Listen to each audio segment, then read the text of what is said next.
I started programming as a hobby around 1987 and professionally around 1998. And over the years, I have adopted a software design philosophy which I call conscious software design, which I will talk a bit more about in this video. In my earlier video about junior, senior, and veteran developers, I hinted at the symptoms of this design philosophy, namely that veteran developers seem to often disregard much of the design doctrines they learned earlier in their careers. By veteran developers, I mean developers with 10 plus years of experience. And you can find a link to that video in the description below this video. In that video, I summed up this phenomenon simply as veteran developers learning the design rationale behind the design doctrines, and thus also learning when abiding by the design doctrines does not bring the benefits promised by the doctrine. When the benefits of a doctrine seem to be absent in a given situation, the veteran developer tends to disregard the design doctrine in that situation. In this video, I will dig deeper into this phenomenon and the design philosophy that results from it, which I have chosen to call conscious software design. There seem to be 4 different consciousness levels in software design: oblivious, unconscious, subconscious, and conscious. At the lowest level of design consciousness, the oblivious level, the developer does not apply any design thinking at all during coding. The developer just works on the code until it works. At the next level, the unconscious level, the developer has learned some design techniques by heart, but does not understand the rationale behind these techniques. They apply them pretty much blindly. In other words, the developer applies other people's design thinking blindly during coding. At the subconscious level, the developer intuitively starts realizing the underlying rationale behind the design techniques they have learned. In other words, the developer subconsciously starts understanding why a given design doctrine exists, meaning what it is intended to achieve, and then also subconsciously starts realizing when applying that technique does not lead to the promised achievement. That is when the developer starts selectively deviating from the design doctrine. The final level is the conscious design level. At this level, the developer is fully conscious about what they are trying to achieve when making a given design decision. The developer does not abide by any specific design doctrine, but uses whatever design technique that helps them achieve what they're trying to achieve. It may look like a developer at the conscious design level is winging it, as if they're developing based on trial and error or gut feeling rather than reasoning, but it only appears so to the uninitiated. So, the goal, in my opinion, is to become a design-conscious developer. But conscious about what exactly? Let's dive a bit deeper into that. As mentioned earlier, at the oblivious level, the developer is not conscious about anything design-related.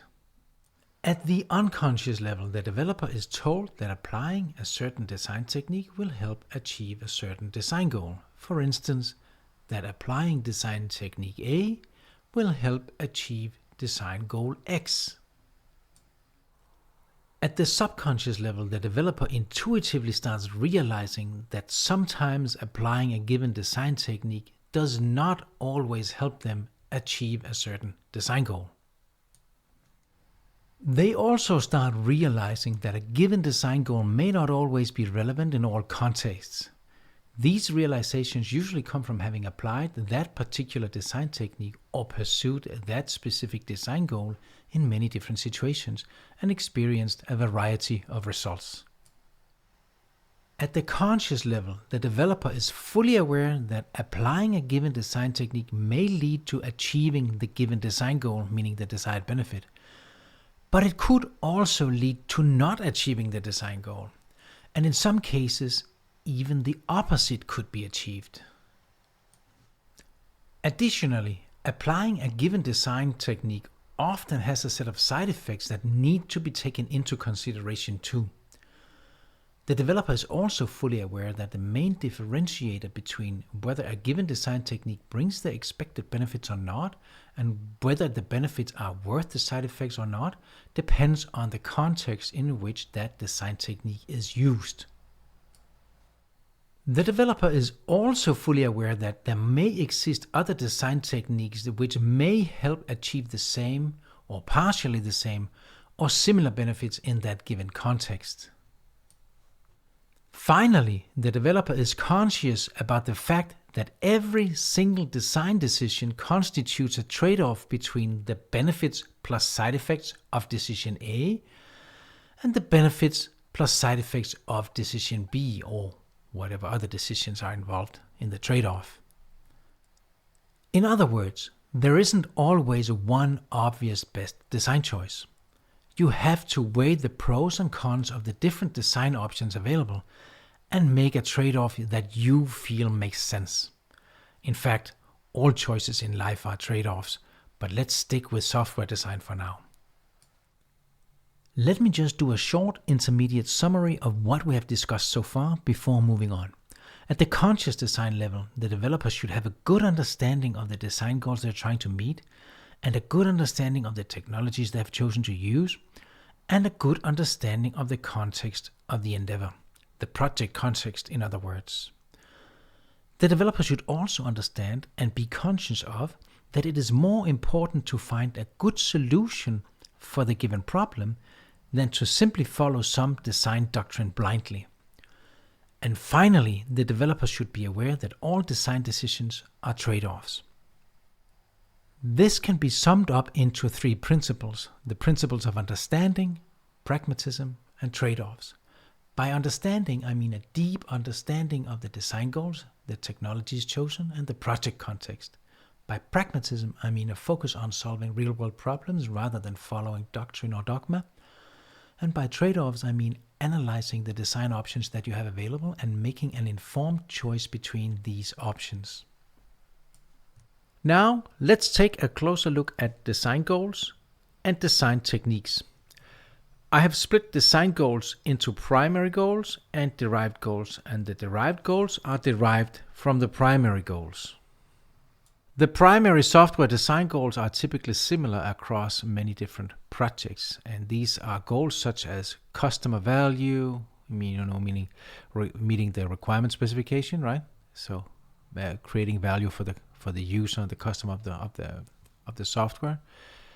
It is cost, keeping cost down. It is increasing development speed, and then of course increasing the quality, or making sure that the quality matches where you are currently in the project, right? And then you have some wildcards here. Sometimes there can be some legal design goals, like some legislation that you have to stay within. And then sometimes we also see developers introduce personal design goals for a project. Even though this should perhaps not really be the case, let's be realistic. I have seen it happen a lot that people choose a certain project to also experiment with certain technologies or certain types of solutions.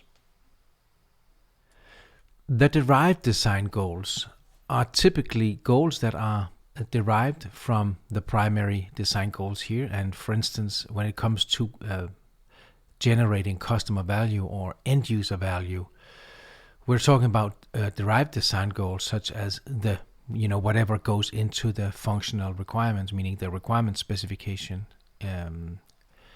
for that given software or for the given project.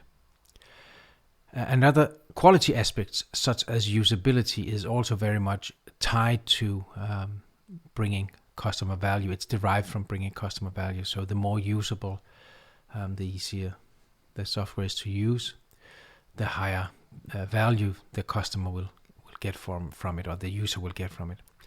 Then there are a couple of derived goals that are derived from the primary design goals related to the development project and process itself, such as correctness, which has something to do with which is derived from quality, but also the easier it is to guarantee the correctness of the software, the the easier it is to keep costs down. Evolvability, which is another word for maintainability, which has an effect on cost, development speed, and quality. And then you have security, which has an impact on what the probability is that the customer here, with the customer, the end user, will have their data stolen or somebody breaking into the system. And this is derived both sometimes from legal perspective, but also from a quality perspective, right? A quality design goal. You have operability, which has something to do with what it costs to operate the software once it's developed. In case of, for instance, SaaS software, so it costs something to develop it, but it also costs something to operate it afterwards. And the cheaper it is to operate, of course, the lower the cost. And sometimes operability also reflects back on the quality of the software, and sometimes even on development speed. If it's easy to take a service down and let it start back up again, and then you can maybe upgrade the service or the software more often than you can if it is a big project to take a service down in order to upgrade it. Then we're talking about resource utilization optimization, and by that I simply mean how well does your software use the hardware that it is running on. And the better it uses, the better it utilizes the hardware, the lower the cost will be of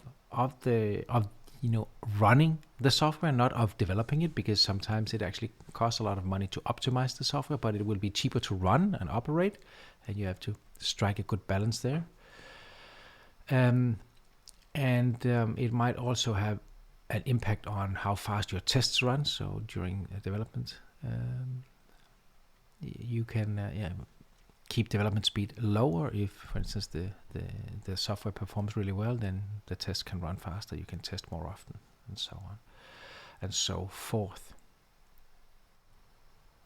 Additionally, design goals such as testability, readability, and reuse can be derived from the other derived design goals, correctness and evolvability.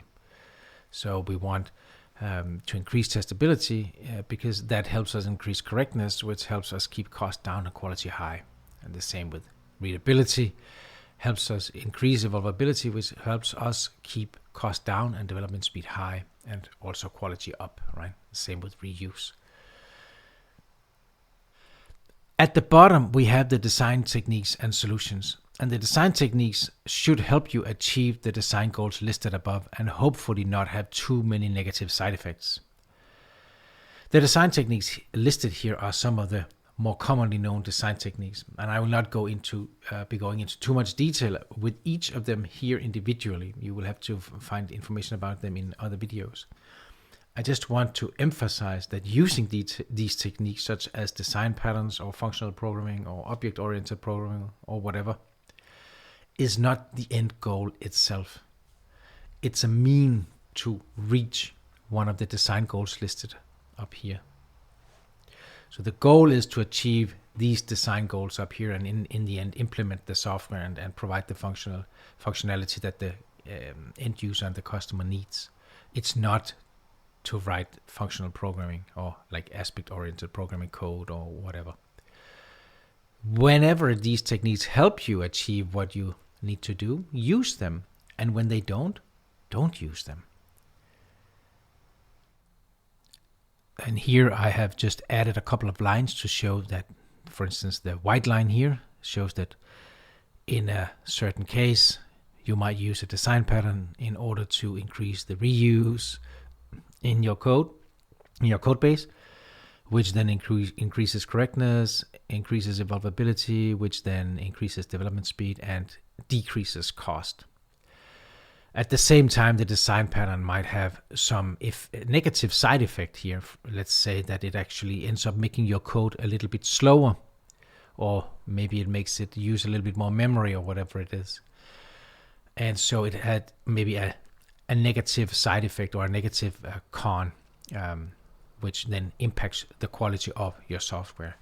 And so you have to make that analysis, cost-benefit analysis, and then decide whether the trade-off is worth making, whether getting the extra reuse and then in the end, evolvability, correctness, lower cost and higher development speed is worth it compared to the performance that you are losing.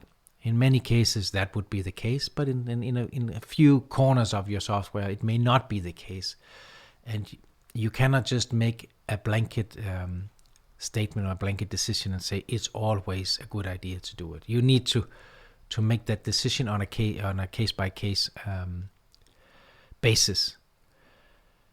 And there's one more thing here that I talked about earlier, and that is that I mentioned that sometimes project context here has an impact on whether a given design technique makes sense in your project. And by context, I mean properties such as code base size, software lifetime, how long time do you expect the software to live, number of developers working on the software, number of customers using the software, load on the system, severity of consequences of errors, etc. So that is the project context here. A lot of things that has to do with aspects of the project that has nothing to do with the functional requirements themselves. As the project evolves, so does the project context. In the beginning of a project, when the code base is small, you may not need to keep the code as maintainable as when the code base grows. Also, if you are the only developer working on that project and it is only going to live a short time, you probably don't need as high code quality as if you are 4, 8, or 50 developers working on it, and you expect the project to live for 5 to 10 years, for instance. You may not need to pay as much attention to performance of your software when the project only has a few users and not so much load, meaning traffic, or maybe it has not so much data yet. But as the system gets more load and data, paying attention to performance might begin to be important and also beneficial.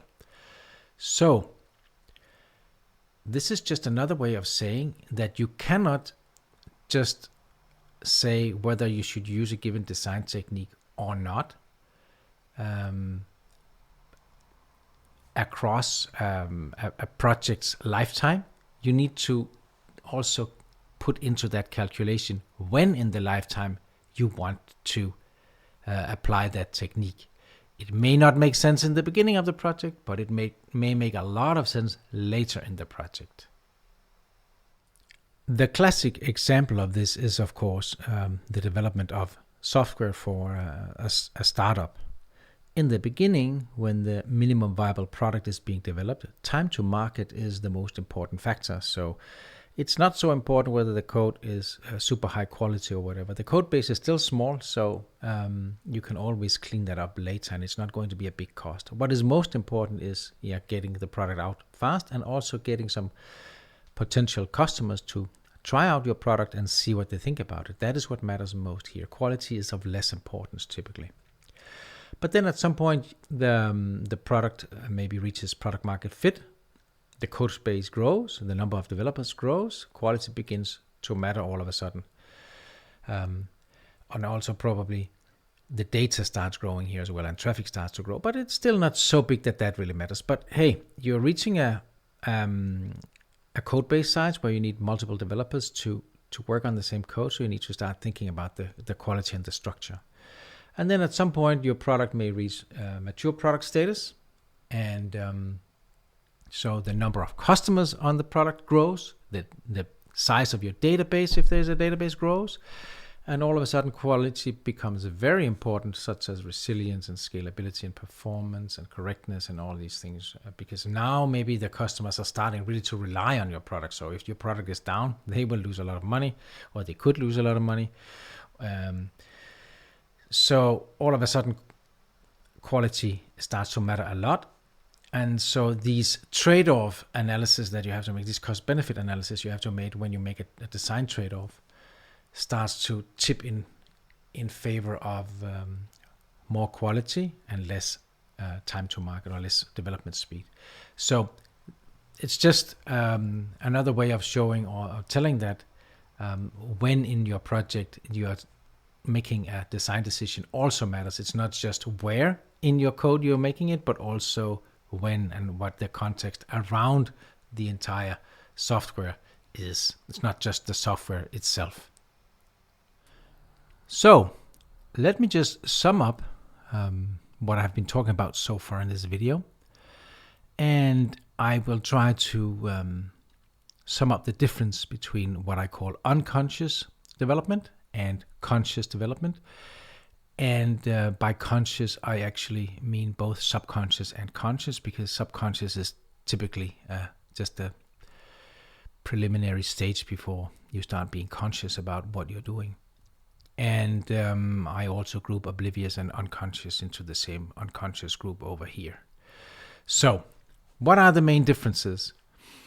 Well, when you are in the unconscious stage, you will do what everyone else does, because you don't really know what to do yourself. Whereas when you're conscious about it, you will understand the design goals and the technology, and you will try to make design decisions that match the needs of your projects, the design goals, and you will choose the technology that fits to the current project. Whereas over here, you would maybe just do, whatever, I'll use the tool that this big company is also using because it sounds like it's good. It's popular or something like that. Unconscious development or developers also tend to often approach something very dogmatic or doctrinally, meaning that they will say something like, you must do this or you should never do this. Whereas when you're a conscious, in the conscious development mode or in conscious design mode, you will be more pragmatic and say, well, sometimes it makes sense, sometimes it doesn't make sense. I will adapt my use of techniques and doctrine to the current case. And so this is derived from here. The approach of an unconscious developer tends to be more ideological, whereas the approach of a conscious developer tends to be more scientific, more analytical, figuring out what is really true rather than simply following the ideology blindly. The unconscious developer follows conventions, and the conscious developer challenges conventions, but may also follow a convention if it makes sense in the given case.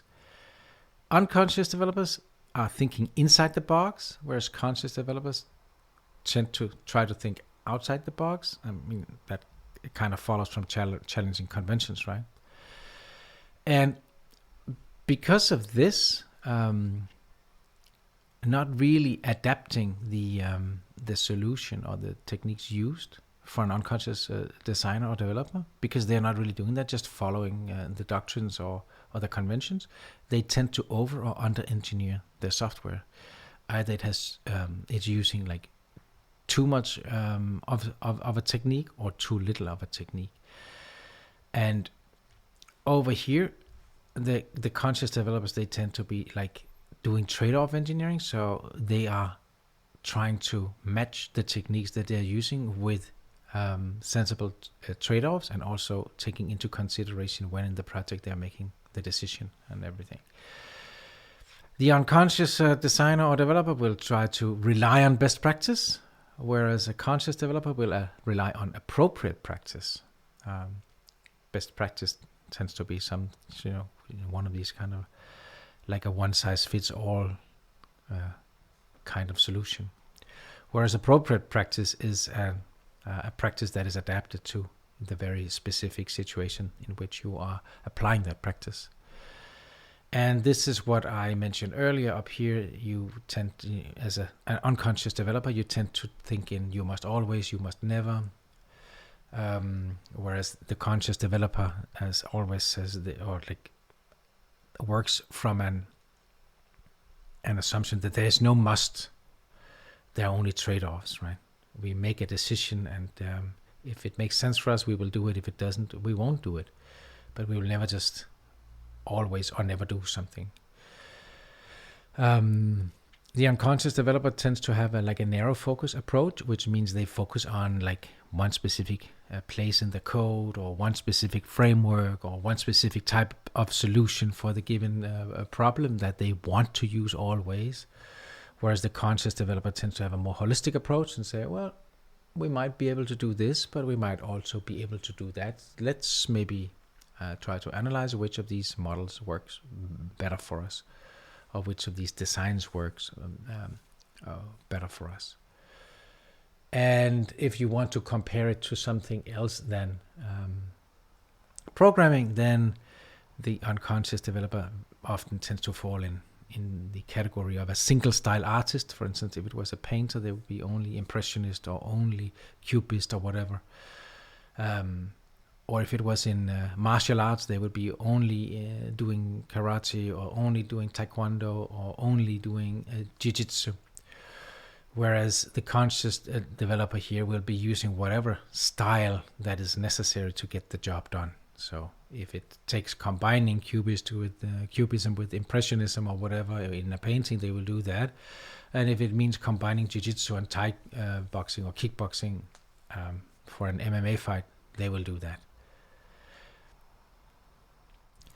That is all I have to say about conscious software design in this video. I will probably be returning to this subject in the future.